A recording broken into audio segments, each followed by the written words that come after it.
Selamat pagi semuanya. Saya Sarah Nehemia Sihombing dengan NIM channel 18029 akan mempresentasikan hasil makalah saya akuntansi perpajakan dengan dosen pengampu Pak Wirmi Eka Putra SE MSI dan Pak Gandhi Wahyu Maulana Julma MSAK. Dengan judul Konsep dan pencatatan dari kewajiban jangka pendek berupa utang pajak penghasilan, utang pinjaman, utang atas sewa, wesel serta dividen. Yang pertama saya akan menjelaskan PPh pasal 21. Pajak penghasilan pasal 21 atau PPh pasal 21 merupakan jenis pajak yang dikenakan terhadap penghasilan berupa gaji, upah, honorarium, tunjangan dan pembayaran lain yang diterima oleh pegawai, bukan pegawai, mantan pegawai, penerima pesangon dan lain sebagainya. Pemotongan PPh pasal 21 penerimaan penghasilan kena pajak antara lain. Yang pertama pegawai tetap, kedua penerima pensiun berkala, ketiga pegawai tidak tetap dengan penghasilan per bulan melewati Rp4.500.000, dan yang keempat bukan pegawai, yang menerima imbalan yang sifatnya berkesinambungan. Selanjutnya saya akan menjelaskan PPh pasal 23.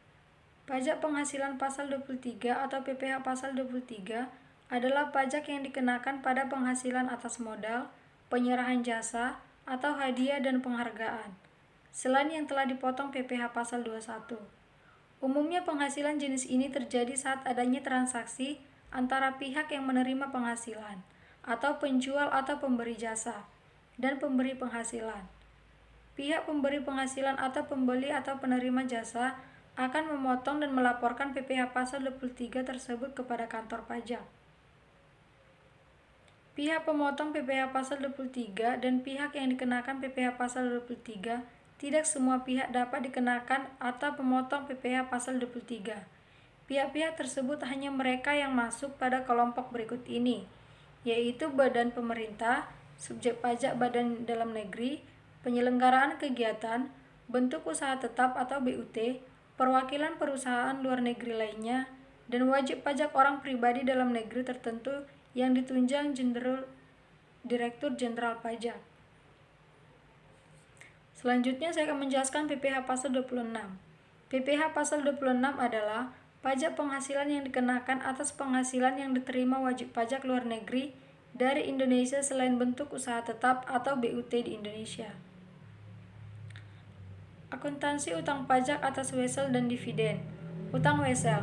Utang wesel adalah kewajiban kepada pihak lain yang dibuktikan dengan janji tertulis tanpa syarat untuk membayar sejumlah uang tertentu pada tanggal yang telah ditentukan.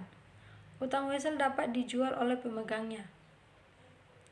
Utang wesel ada dua, yaitu utang wesel yang tidak berbunga dan utang wesel yang berbunga.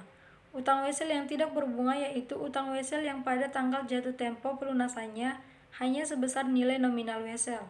Sedangkan utang wesel yang berbunga yaitu utang wesel yang pada tanggal jatuh tempo pelunasannya sebesar nilai nominal wesel ditambah dengan bunga. Baiklah, sekian dari hasil presentasi saya. Saya ucapkan terima kasih. Selamat pagi.